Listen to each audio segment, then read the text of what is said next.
Hearts of Iron 4 is a strategic simulation game on Steam, where it has received thousands of reviews, overwhelmingly positive, and it has some good YouTube channel content devoted to it for fans of historical gaming. However, there is a particular aspect of the game that doesn't get a lot of attention. Hearts of Iron 4 presents us with an historically accurate snapshot of world politics during the late Interwar period, specifically for the scenario starting January 1st, 1936. The HOI4 database is packed with incredible detail on the politics of every nation on Earth at that moment, showing leader of the ruling party, its ideology and form of government, also the opposition ideology, leader, and their popularity, and date of the next national election, if any. This data is presented using a four-color political spectrum. Blue is for democracy, and gray is for neutral, both locked in a political struggle going back to the rise of Republican democracy some 250 years ago, but that's history. Red is for communism, and tan is for fascism, both relatively new ideologies forged during this interwar period leading up to World War II. An important assumption being made here is that communism is revolutionary, whereas fascism is reactionary. This allows us to define them as radical extremes on a left-right spectrum. All this really began in 1917 with the Bolshevik Revolution. The rise of fascism to power in Italy and Germany was a populist reaction to the alarming spread of communism around the world. The resulting police states were just as terrible as the various totalitarian regimes, large and small, established under the banner of communism. Stalinism eventually consolidated power over the new Soviet Union in 1924 and established the Fifth Comintern faction.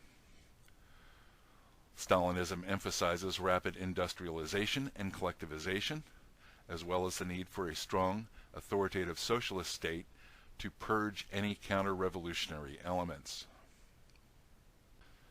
Marxism was spreading to other nations around the world before and during this interwar period, though by 1936 only a few national parties had actually risen to power.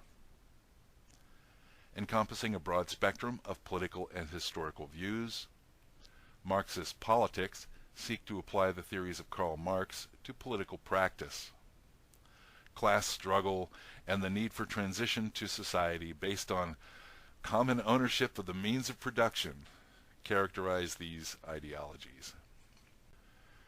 In Germany, Nazism eventually consolidated power over the new German Reich in 1933 and established the Axis faction. Rooted in extreme nationalism, National Socialism is driven by ideas of Germanic supremacy. It promotes aggressive expansionism and a totalitarian state where the people are united under a leader with absolute power, the Führer. Fascism itself had taken hold in Italy as early as 1922 and had been spreading to other nations as a reaction to communism. Encompassing a wide variety of ultranationalist movements, fascism typically venerates devotion to the state and uniting the people under a strong leader. Again, to history, these are relatively new party ideologies that have been significant influences on humanity over the past 100 years. The more traditional struggle between monarchy and democracy has been going on much longer, maturing in the mid-19th century in creating the first modern industrial nations. Despotism seems to be the most common form of government, in which a single person rules with absolute power. Oligarchy is used to describe the independent Baltic states of Poland, Lithuania, and Latvia. Oligarchy is a form of government in which a group of people rule with absolute power.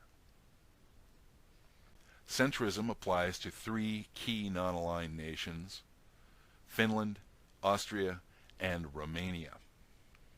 Centrism is a form of government which wants to achieve common sense solutions that appropriately address current and future needs, that support the public trust, and serve the common good with consideration of risk and capacity in context of these needs.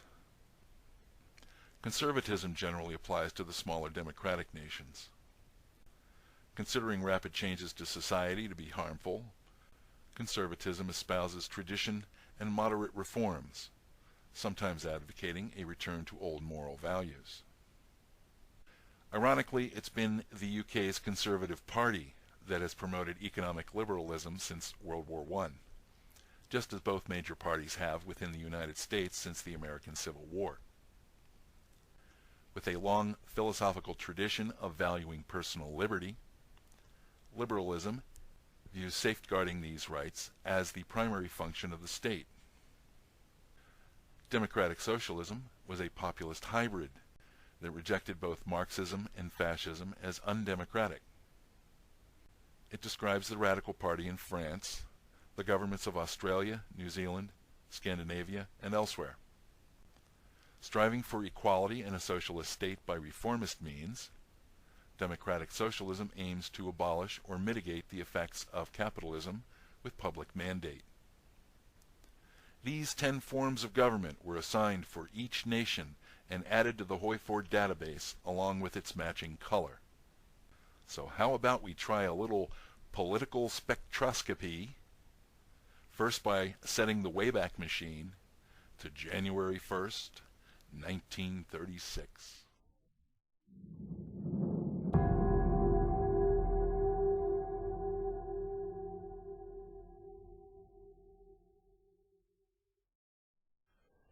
When the dust settled after the Russian Civil War, the USSR had emerged as the undisputed ruler over most of what constituted the Russian Empire. Rapid industrialization and collectivization followed, often at great cost in human lives. By 1936, the Soviet Union was still trying to modernize while applying and developing Marxist-Leninist policies. The Fifth Comintern only had 2 other members, Mongolia and a little place called Tuva. Trotsky was in Norway at the time. His return and the imminent civil war to follow was mitigated by the Great Purge of perhaps 1 million souls between 1936 and 1938. That's a game option too, by the way. Just click and the problem goes away. As Stalin said, no man, no problem.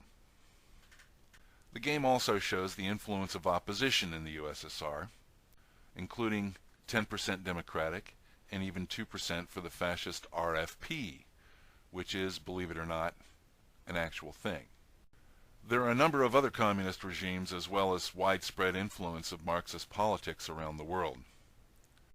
In the Far East, Mongolia and Tuva were allied with the Soviet Union through the Comintern. Xinjiang is shown as an independent communist state, although the history here is a little confusing. Communist China was locked in a bitter civil war with the KMT and with neighboring warlords, receiving assistance from the Soviets. The only other communist nation in 1936 seems to be Paraguay, and it was the only communist country to hold elections, so that's weird. In contrast, as of 1936, a new Germany had risen. 3 years had passed since the Weimar Republic was dismantled and replaced by Hitler's Third Reich. The NSDAP was formed and led by Hitler in 1921, coming to power 12 years later in 1933. The Axis faction had no other members in 1936, but was very involved in spreading fascism abroad in support of Nazi Germany. Although elections had been abolished and political parties outlawed, as is usually the case with a fascist regime, the German population is shown to have had 20% support for democracy and another 20% for communism, as German trade with the East and West continued until the outbreak of war. Mussolini defined fascism as corporatism, leading Italian colonial expansion, and supported the spread of fascism in Spain, Austria, and elsewhere. Encompassing a variety of ultra-nationalist movements, fascism typically venerates devotion to the state and uniting the people under a strong leader. Italy had also established a totalitarian regime, but nevertheless is recorded with 22% support for democracy, but only 2% for communism. They actually begin the 1936 scenario at war with Ethiopia, perhaps the first great failure of the League of Nations. Japanese fascism, or Showa statism, was also a totalitarian ideology developed during the 1920s and 30s around corporatism and various elements of European fascism. Japan had established 2 puppet states in Manchuria and had ambitions toward China, Southeast Asia, and concerns over the Soviets to the north. The only other fascist state seems to be in Pan America, in Venezuela and Dominican Republic, and also in El Salvador and Peru, where they continue to have elections. So weird.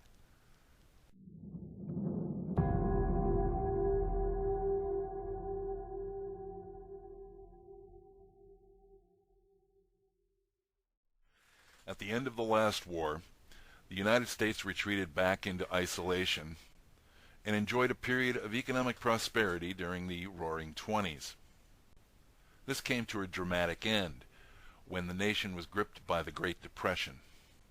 America's policy of non-intervention in foreign wars has stood firm, but in 1936 tensions are rising in both Europe and Asia, and the Great Neutral may find itself drawn into the maelstrom, whether it wants to or not.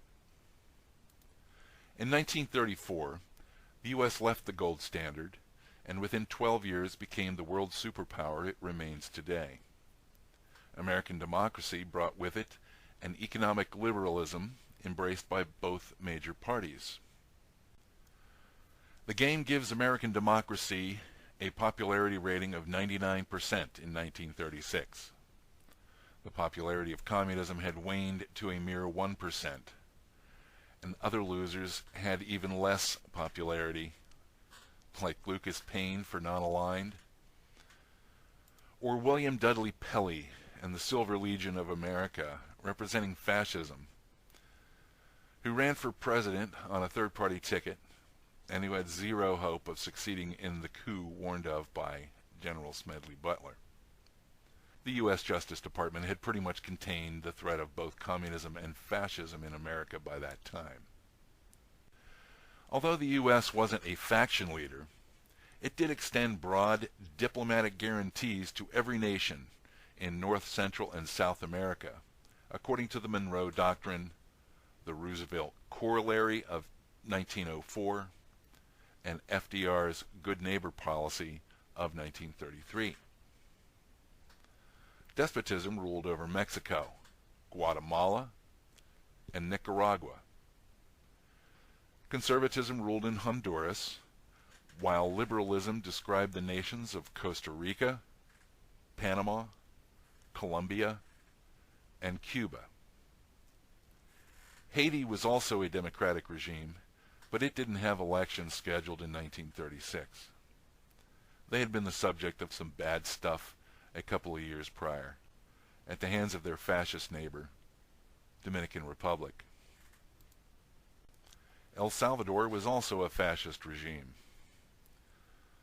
The British and French retained some minor colonies in the Caribbean and down the coast of South America with Suriname and the Guyanas. But American influence was firmly entrenched throughout Central and South America, regardless of the ideology for each nation. Despotism ruled over Brazil, Bolivia, and Argentina. Fascism in South America had only taken hold in Peru and in Venezuela. Most of these countries were holding elections regardless of their party alignments, an effect perhaps of U.S. foreign policy. Paraguay, for instance, the only communist regime in the Western Hemisphere in 1936, and the only communist regime to holding elections in 1939. Democracy had also spread to Pan America.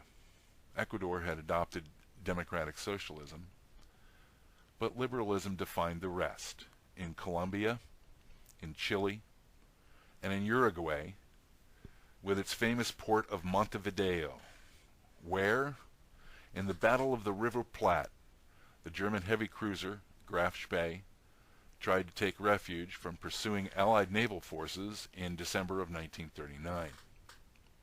The ship was taken out by the captain and scuttled after being forced to leave the neutral port within 72 hours under international law, another effect, perhaps, of the Monroe Doctrine.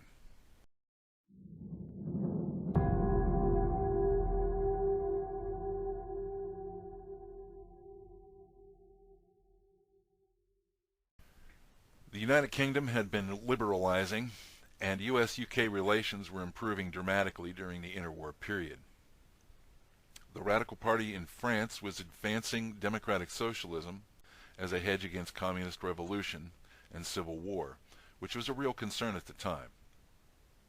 But conservatism ruled over the other small democratic nations of Western Europe, in Ireland, the Benelux countries, Switzerland, Spain, and the new nation of Czechoslovakia. Fascism in Germany and Italy had already been established by 1936. They spread their influence into centrist Austria and into Spain prior to and during the Spanish Civil War that began in July of 1936. Notice that Czechoslovakia was isolated, and when the Sudeten crisis came about in 1938, UK and France were unable to respond directly, although it did force them to begin mobilization for war. All in all, in January of 1936, democracy had reigned over most of Western Europe, with clear exceptions of Germany and Italy, which had become totalitarian fascist regimes. In Scandinavia, we have democratic socialism in Denmark, in Norway, and in Sweden. However, in the Baltic states, the regimes are non-aligned, with centrism for Finland, despotism for Estonia, and oligarchy for Latvia, Lithuania, and in Poland, where the new republic was run by a group called the Colonels. There were no democratic regimes in the Balkans at this time. Soviet military expansion had been contained in the 1920s. German and Italian expansion was now on the rise, threatening the fragile arrangement of self-determination left to the Balkans in the aftermath of World War I. Czechoslovakia was the only Balkan democracy. The rest were non-aligned regimes, mostly despotism. Some with elections, including Turkey, Greece, Hungary, and the Regency Council of Yugoslavia, and the centrism of Romania. And some without elections, including centrism in Austria, oligarchy in Poland, and despotism in Albania and Bulgaria. With the exception of Turkey, these nations would be washed away within 5 years by Axis military occupation.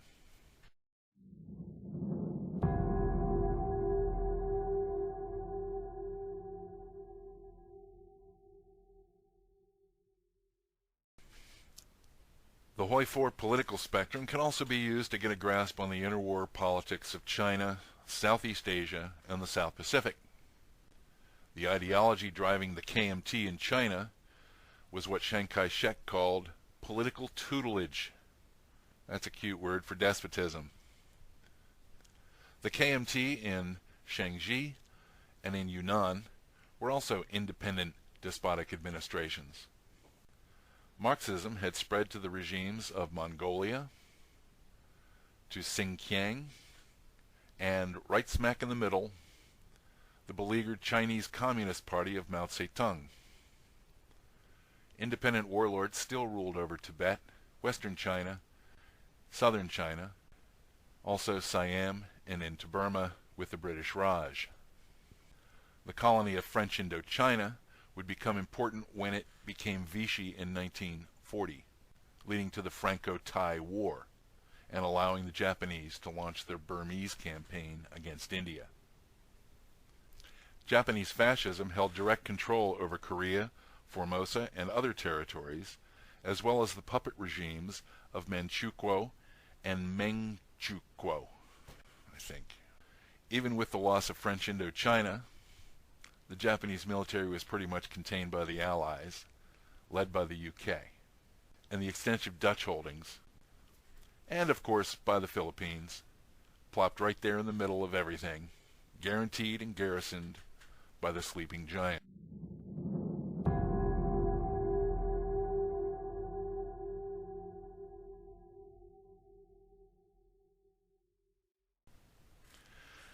Now let's take a look at the Middle East. The treaties that ended World War I made significant changes to their political landscape. Despots ruled over pretty much everywhere in the Middle East, including the big three, Iraq, Iran, and Afghanistan, which held the northernmost borders of the region. Iraq had significant fascist influence. The Golden Square. Just like something from Raiders of the Lost Ark. Iran had significant oil refinement capacity, which was seized by both the Soviets and the British in 1941, and also secured a Persian corridor for Lend-Lease to the beleaguered Red Army. Afghanistan stayed out of the war. Check this guy out. Sorry. The Soviets had expanded to seize the oil fields of Baku in 1920, but didn't push south until the 1941 Anglo-Soviet invasion of Iran. The British Empire had secured ports on the Arabian Peninsula and in Somalia, with India providing Commonwealth forces and supply to the region.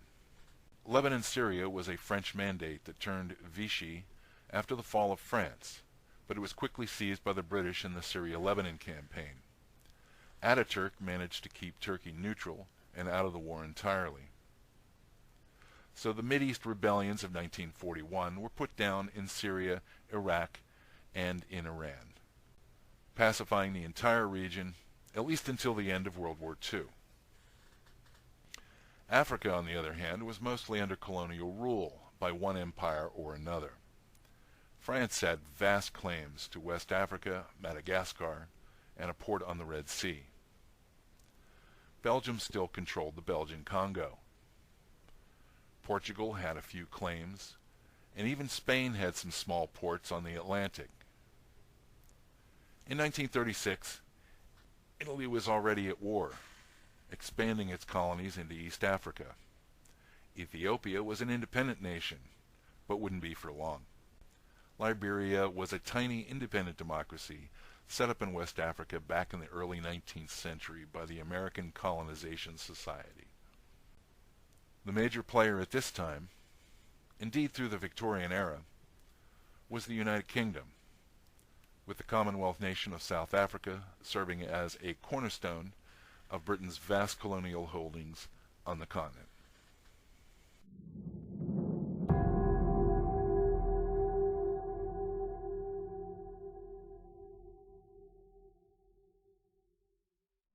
Well, that's the political situation on planet Earth as of January 1st, 1936. The four-color political spectrum used by Hearts of Iron 4 to build its scenario database seems to be both accurate and amazing. So too are the 10 subdivisions used to further describe the ideology of each ruling party. Although Stalinism and Nazism are only separated from the generic terms because of their historical significance, so really just 8. Another way to describe it is to look at only 3 colors, 3 ideologies that pull against a neutral center. Monarchs, oligarchs, etc. aren't naturally aligned with these relatively new ideologies of communism, fascism, or with variations of democracy that had spread heavily since World War I. In fact, we can place the 8 subdivisions on this diagram to describe how various forms of democracy and non-aligned governments interact with each of their 3 counterparts. Furthermore, we can describe the left as including revolutionary Marxism and the right to include reactionary fascism. You'll notice that conservatism and oligarchy are on the moderate right, with democratic socialism and centrism on the moderate left. At the center we have economic liberalism directly interacting with despotism, a situation we see in foreign policy to this very day. Well, that's all for now. Hope you've enjoyed this detailed snapshot of political history, and thanks to the Paradox Development Studio for their extensive research on the interwar period.